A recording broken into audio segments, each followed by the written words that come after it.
sejam bem-vindos à nossa terceira aula do seminário Desenvolvimento e Educação, Estratégias de Soberania e Justiça Social.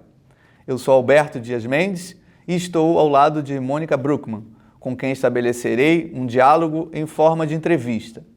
Obrigado, Mônica, por estar aqui conosco. Nós discutiremos nesta aula algumas características centrais do atual capitalismo latino-americano, a partir do referencial da teoria marxista da dependência. Dentre outras questões, destacamos para esse momento três aspectos fundamentais do pensamento político latino-americano que tiveram lugar de destaque nos debates teóricos e nas lutas sociais na região. O primeiro é o novo caráter da dependência dos países latino-americanos em relação aos países centrais.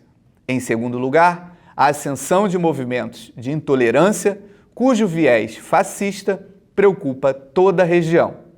E por último, daremos destaque ao papel das classes sociais diante do quadro apresentado, em particular do proletariado e do campesinato. Esperamos que goste e não deixe de participar de nosso fórum virtual de discussão. Mônica, na década de 1960, animados pela vitória da Revolução Cubana, um grupo de intelectuais e militantes políticos brasileiros, dentre os quais Teotônio dos Santos, Vânia Bambirra e Rui Mauro Marini, defenderam que o capitalismo na América Latina apresentava-se de uma forma bastante peculiar, resultando numa nova teoria, a teoria da dependência, em sua versão marxista. Essa teoria recusava a ideia de que nós éramos um país subdesenvolvido por uma suposta natureza colonial e que não haveria alternativa senão o desenvolvimento associado. Tivemos, infelizmente, uma interrupção abrupta do avanço do desenvolvimento autônomo em função do golpe empresarial militar de 1964, no Brasil, repetindo-se em outros países da América Latina. A partir dessas premissas, como é possível compreender a nova fase de desenvolvimento do capitalismo que o Teotônio chamou de novo caráter da dependência? Bueno, en primer lugar, buenos días a todos y todas nuestros alumnos. Voy a hablar en español porque sabemos que la mayoría de inscritos en esta disciplina seguramente serán de habla hispana, entonces vamos a hacer aquí una composición entre el portugués y el español. Sí. Bueno, una gran alegría estar participando de este curso una vez más. Lo primero que creo que es interesante destacar es que este grupo de jóvenes que tú mencionas y el surgimiento de la teoría marxista de la dependencia dentro de la teoría de la dependencia significó todo un debate intelectual y político de una nueva visión de esta relación dependiente y subordinada de las periferias, particularmente América Latina, con las economías centrales. Y surge al calor de un debate también dentro del pensamiento económico y social latinoamericano, porque, por ejemplo, a diferencia de las teorías del desenvolvimiento, que tuvieron, digamos, su núcleo y su matriz de producción teórica y de los enfoques que formaron parte de esta corriente, la CEPAL, estos jóvenes dependentistas inician un debate en el sentido de que desarrollo y subdesarrollo eran dos fases de un proceso orgánicamente integrado, que para que la acumulación ocurriera con la dinámica del capitalismo contemporáneo en aquel momento, la década de los 60, en las economías centrales, era necesario una relación de dependencia con las periferias subdesarrolladas, exportadoras de materia prima, exportadoras inclusive de mano de obra barata y receptoras de los productos industrializados del centro. Entonces, la dependencia, el desarrollo y el subdesarrollo eran dos fases de un mismo proceso, de un modo de acumulación capitalista que tenía su centro en Europa y Estados Unidos particularmente. Entonces, con esto se solidifica la idea de que el subdesarrollo no es falta de desarrollo, por lo tanto no se trae por agua abajo esta visión de que el desarrollo era un proceso lineal y que todos a partir de la vía del progreso íbamos a llegar a niveles diferentes de desarrollo. Para estos jóvenes de la teoría marxista de la dependencia, la única forma de romper esta relación dependiente y subordinada era romper la forma de acumulación del capital. Por lo tanto, la vía era una vía de avance hacia el socialismo, ¿no? Entonces, creo que esto marcó mucho este debate. De otro lado, pensar que este proceso no era un proceso externo a cada una de las economías nacionales ni a la región, que tenía también una dinámica interna en el sentido, por lo tanto, una dimensión endógena, en el sentido de que las clases dominantes de los países latinoamericanos estaban articuladas a esta lógica de acumulación de los países centrales, inclusive comprometidos políticamente con ellos, abandonando, digamos, proyectos de desarrollo nacional que tuviesen en cuenta el desarrollo de los pueblos de América Latina. Entonces, al calor de este debate es que se produce esta propuesta teórica. Yo creo que inclusive tomando la tradición de José Carlos Mariátegui, ¿no?, que es por algunos considerado uno de los primeros marxistas en América Latina, sí, que piensa el carácter de la revolución, en el caso de Mariátegui peruana, como un proceso que debería tomar en cuenta fundamentalmente las raíces históricas de la formación social peruana, por ejemplo, ¿no? Entonces, en ese sentido, la teoría de la dependencia recupera esta tradición que, digamos, el marxismo oficial a partir de los años 30 invisibiliza, de colocar los elementos históricos como elementos fundamentales para pensar los procesos de transformación en nuestra región y el futuro de nuestra región a partir de las necesidades de desarrollo de cada uno de nuestros países y de nuestra región. Entonces, yo creo que este fue un elemento muy central del debate teórico del momento y que marca mucho la forma de entender el proceso contemporáneo, porque cuando tú mencionas, bueno, en la pregunta cuál es el nuevo carácter de la dependencia, sí, de los países latinoamericanos en relación a los nuevos centros de la economía mundial, y esto vamos a tratar un poquito más adelante, pero continúa siendo una relación dependiente y subordinada a la lógica de acumulación de los países centrales, aunque esta centralidad se está desplazando hacia Asia. Continuamos siendo una región exportadora de materias primas, ¿no? Con un peso muy grande en el Producto Interno Bruto de materias primas en relación a los productos o a aquellos procesos que tienen valor agregado. Entonces, la relación de dependencia se ha reinventado en el siglo XXI, en un momento en que nuestra región tendría un potencial gigantesco de cambiar estas relaciones de dependencia y subordinación con los nuevos centros de la economía mundial. Entonces, yo creo que la teoría de la dependencia, la teoría marxista de la dependencia, tiene una vigencia fundamental para entender los procesos contemporáneos y la lógica de acumulación de los nuevos países centrales o las transformaciones que está habiendo en la economía mundial en este momento y el papel que tiene América Latina en su inserción internacional, que va a estar muy marcada por nuevos procesos políticos, emergencia de un nuevo ciclo conservador en la região e no mundo, etc. A gente tem observado, Mônica, nas duas primeiras décadas do século XXI, algo que poderíamos chamar de uma nova fase do capitalismo mundial. Na dinâmica da luta de classes na região, os setores democráticos populares conquistaram vários governos. No seio da mesma luta de classes, emergiram movimentos de direita com características de intolerância racial e social, que conseguiram eleger candidatos de ultradireita, como ocorreu no Brasil recentemente. Nesse sentido, podemos dizer que o estágio em que se encontra o capitalismo dependente latino-americano de superexploração da mão de obra é de crise e o caminho mais fácil para a burguesia manter o padrão de acumulação foi a adoção de um novo fascismo? Mira, yo creo que para responder esta pregunta tendríamos primero que colocar algunas observaciones en relación a los cambios de la economía mundial, que son el contexto de este proceso latinoamericano y el contexto de la emergencia de este neofascismo del cual que tú mencionas, que no es un proceso latinoamericano, es un proceso global. Entonces yo creo que el primer aspecto que hay que mencionar en esta nueva dinámica del capitalismo del siglo XXI es el desplazamiento de los centros más importantes de acumulación y los centros más dinámicos de la economía mundial de Occidente hacia Oriente, de Estados Unidos, Europa, Asia, Oriente y particularmente China.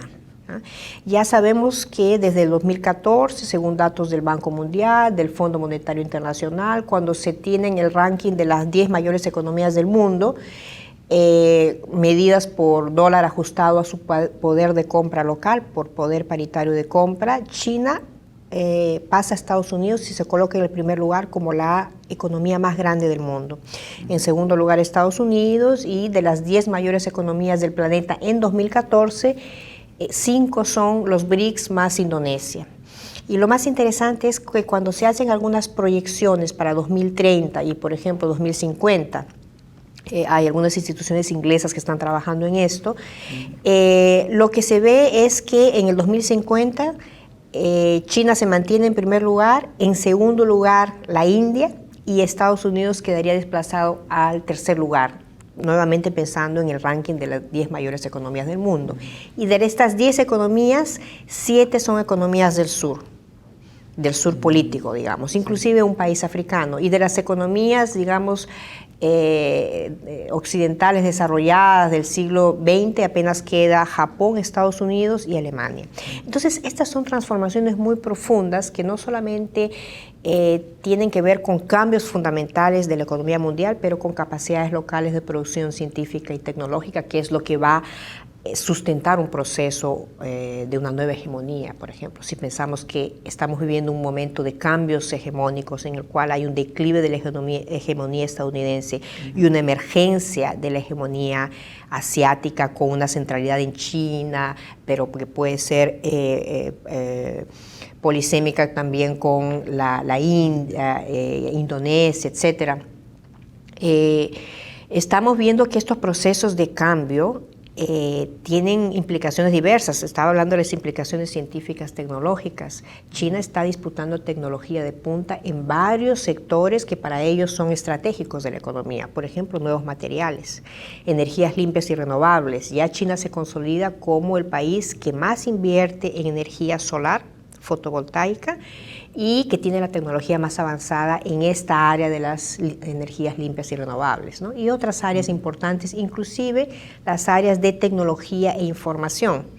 Estas noticias que tuvimos los últimos 2-3 meses de una disputa tecnológica, pero particularmente la tecnología 5G de la Huawei, la respuesta que tuvo Estados Unidos en el sentido de penalizar la Huawei, significa en el fondo que Estados Unidos no está pudiendo más competir tecnológicamente con China, por ejemplo, en relación a la tecnología 5G, que es una tecnología de Internet sin cable satelital que va a revolucionar mucho la industria porque tiene un nivel de respuesta mucho más rápida que la tecnología anterior 4G. Entonces la telefonía y los aparatos de teléfono chinos ya están incluyendo la posibilidad de esta nueva tecnología, y por ejemplo la Apple insiste en no producir teléfonos para tecnología 5G. Es decir, ahí hay una disputa muy fuerte. Tenemos que pensar también en la geopolítica de la producción científica y tecnológica. Claro.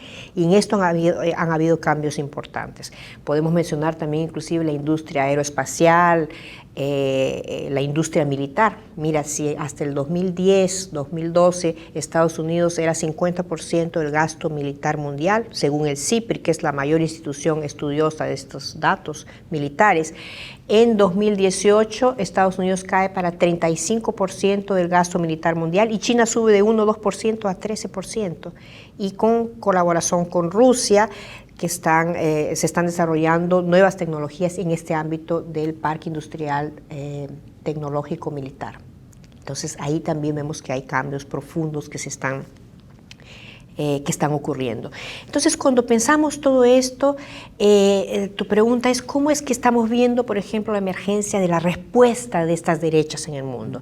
Estos momentos de transformación hegemónica no son momentos pacíficos, no, al contrario, son momentos de mucha tensión, de mucha disputa, de proyectos económicos dentro del propio capitalismo. No estamos hablando de un mundo postcapitalista, estamos hablando de cambios dentro del propio sistema capitalista y son cambios de mucha tensión y de mucha violencia. Yo creo que es al calor de estos cambios que reemerge este neofascismo como un fenómeno global.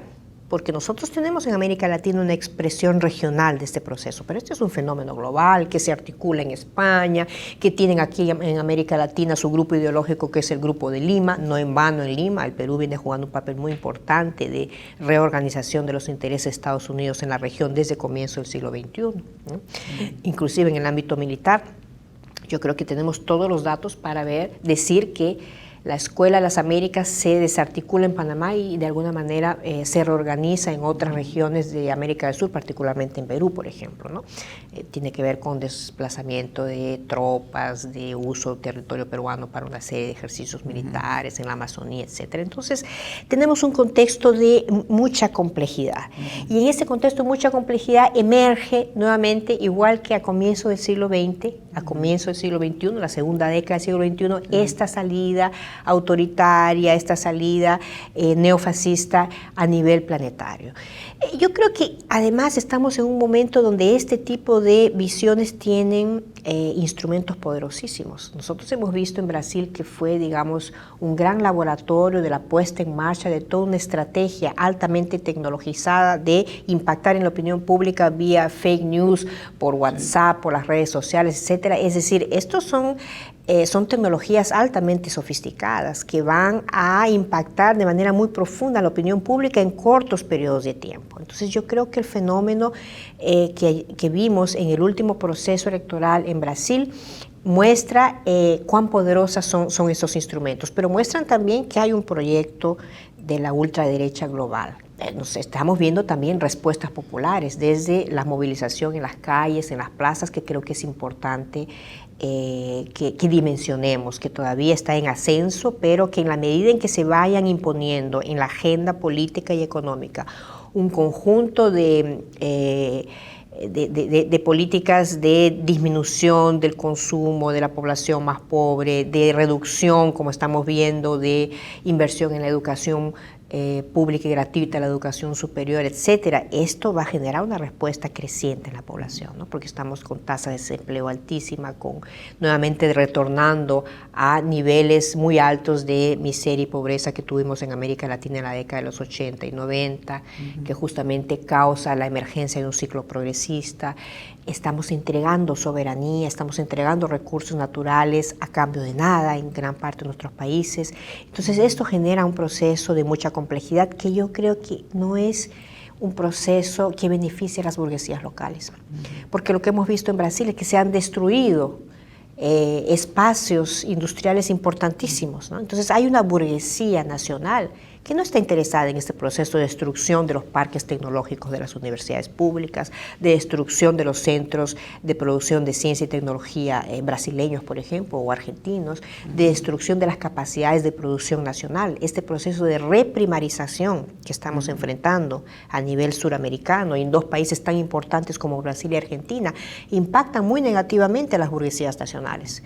Entonces, yo creo que aquí hay un proceso de mucha contradicción dentro de los sectores más conservadores também. O velho Marx dizia que está nas mãos das classes mais humildes o poder de transformação da realidade. Vivemos nas duas primeiras décadas do século XXI um período inicial de esperança na América Latina. Florestan Fernandes escreveu em 73 que a alternativa ao fascismo seria o socialismo. Dois caminhos, e o socialismo seria o caminho da classe trabalhadora. A fim de evitar anacronismos nas comparações históricas, que papel a gente poderia atribuir às classes sociais que Marx apontou como sujeitos históricos, ou seja, os trabalhadores da cidade e do campo? A ver, vamos a pensar en dos momentos históricos que tienen semejanzas y diferencias, ¿no? Comienzo del siglo XX y comienzo del siglo XXI. En el caso de América Latina, nosotros iniciamos el siglo XX con procesos de industrialización reducidos a las grandes ciudades de las nuevas repúblicas, ¿no? Entonces, San Paulo, Río de Janeiro, Buenos Aires, Lima un poco, Bogotá, eran ciudades que se estaban industrializando y estaban surgiendo poblaciones urbano-industriales alrededor de estos núcleos urbanos. Pero este proceso fue muy influenciado por el anarquismo, porque los anarquistas que venían huyendo de la guerra, la Primera Guerra Mundial en Europa y todo el proceso de grandes tensiones del avance de la socialdemocracia europea en las 2 primeras décadas del siglo XX, vienen a América Latina y son justamente los organizadores de estos procesos sociales y políticos en las fábricas. Entonces, por ejemplo, el sindicalismo en América Latina está muy relacionado a la capacidad que tuvo este movimiento anarquista europeo, español, italiano, que vino a las grandes ciudades de América Latina, de organización de los sindicatos. En el caso peruano, por ejemplo, el primer sindicato que consigue la jornada de las 8 horas en 1913 fue el sindicato del Puerto del Callao, por gran influencia de este movimiento anarquista, ¿no? Entonces, la organización de panaderos, de choferes, en fin. Entonces, este proceso estuvo marcado por estos 2 sujetos históricos de los que Marx hablaba, ¿no? Los obreros, a partir de la organización sindical, y el campesinado, ¿no? También organizado. Yo creo que a comienzo del siglo XX, final del siglo XX y comienzo del siglo XXI, nosotros vemos la emergencia de nuevos sujetos sociales y políticos con gran capacidad de movilización, de nuevas subjetividades. Escribimos un texto sobre esto con Teotonio dos Santos cuando hacemos un balance de los movimientos sociales en América Latina del siglo XX y comienzo del siglo XXI, que es Movimientos Sociales en América Latina, Balance y Perspectivas, si no estoy equivocada, ese es el título. Exactamente donde hablamos de esto, de la emergencia de estas nuevas subjetividades a final del siglo XX y comienzo del siglo XXI, que tienen que ver con los movimientos étnicos, la recuperación del elemento identitario como articulador de movimientos populares de gran capacidad de movilización a nivel regional, por ejemplo, el movimiento indígena. El movimiento indígena de nuestra región que comienza a rearticularse en los años 90 y tuvo en su agenda la formación de los estados plurinacionales. Tuvieron conquistas colosales cuando consiguen en 2 países de la región, como Ecuador y Bolivia, construir un nuevo pacto político y social y construir los estados plurinacionales en 2007-2008 por la vía de nuevas asambleas constitucionales como en el caso de Ecuador o por la vía de plebiscito como en el caso de Bolivia. Pero esto significa la ruptura con la visión del modelo que se siguió en América Latina, de las nuevas repúblicas, de los estados del Estado moderno europeo, que ese fue el modelo que sirvió para orientar la formación de nuestros estados, un estado, una nación, un territorio. En el caso boliviano, un territorio cuya población mayoritariamente se reconoce como indígena o descendiente indígena, 60-70% de la población boliviana, estaba sometido a un estado que hablaba español, un estado blanco, un estado como un espejo de un estado europeo. Entonces, cuando se funda el Estado plurinacional en Bolivia, eso inicia un proceso de democratización de la política colosal. Imagina entonces un país que tiene 36 lenguas oficiales, que son gran parte de estas lenguas indígenas, no todas, pero gran parte, que por lo tanto reconoce 36 naciones de los pueblos originarios y que además de eso tiene toda una complejidad jurídica de, al reconocer las naciones, reconocer también las diferentes formas de toma de decisiones y organización política de cada nación, de esas 36 que forman el Estado Plurinacional de Bolivia, ¿no? Este pluralismo jurídico abre inclusive un nuevo campo de estudio en nuestra región, que es el nuevo constitucionalismo latinoamericano. Entonces estamos hablando del movimiento indígena, el movimiento afroamericano o afro-latinoamericano, en Brasil eso fue muy importante, el movimiento gay, que se ha venido complejizando y que tiene una participación política creciente y una gran capacidad de movilización regional y mundial, ¿no? El movimiento feminista, de los varios feminismos de mujeres, es decir, son nuevos elementos que yo creo que van a matizar lo que nosotros vivimos a comienzos del siglo XX, ¿no? Ahora tenemos estas nuevas subjetividades y la gran pregunta es cuál es la relación entonces entre clase y estas nuevas identidades. Yo creo que aquí tenemos todo un debate y todo un desafío teórico para pensar las clases sociales a la luz de estas nuevas subjetividades. Y la región latinoamericana presentó muchos ejemplos concretos de avances importantes, como se expresaron, por ejemplo, en el Foro Social Mundial y en otros ámbitos de la política, de la integración regional, que fue una de las grandes conquistas, los espacios de integración regional que se crearon a comienzos del siglo XXI. Todo esto tiene que formar parte de un balance para repensar este tema tan importante que trae tu pregunta de cuáles son los sujetos sociales y los nuevos sujetos sociales de la dinámica política y de la lucha de clases en el siglo XXI. Creo que ahí tenemos un desafío teórico, pero también un desafío político, y que hay que prepararnos para el nuevo ciclo progresista que seguramente se está iniciando en algunos años y que está entonces en este momento de gran crisis que puede parecer para muchos un momento de desmoralización. Al contrario, es un momento de rearmarse políticamente, intelectualmente, nuestros enfoques, hacer un balance crítico muy honesto, pero al mismo tiempo sabiendo que estamos acumulando todo esto para un nuevo ciclo progresista en la región. Y si hacemos un balance histórico los últimos 100, 200 años, cada vez que regresa un movimiento progresista, regresa con más fuerza, con más capilaridad y con más posibilidad de avances más profundos que el momento anterior. Entonces hay que prepararse para eso. Professora Mônica, muito agradecido pela sua presença, pelas contribuições que trouxe ao debate, ampliando o nosso horizonte de análise e chamando atenção para pontos de grande relevância para a sociedade latino-americana e o movimento de esquerda em particular. Muito obrigado. Gracias a ustedes y fue un placer. Muy buenos días.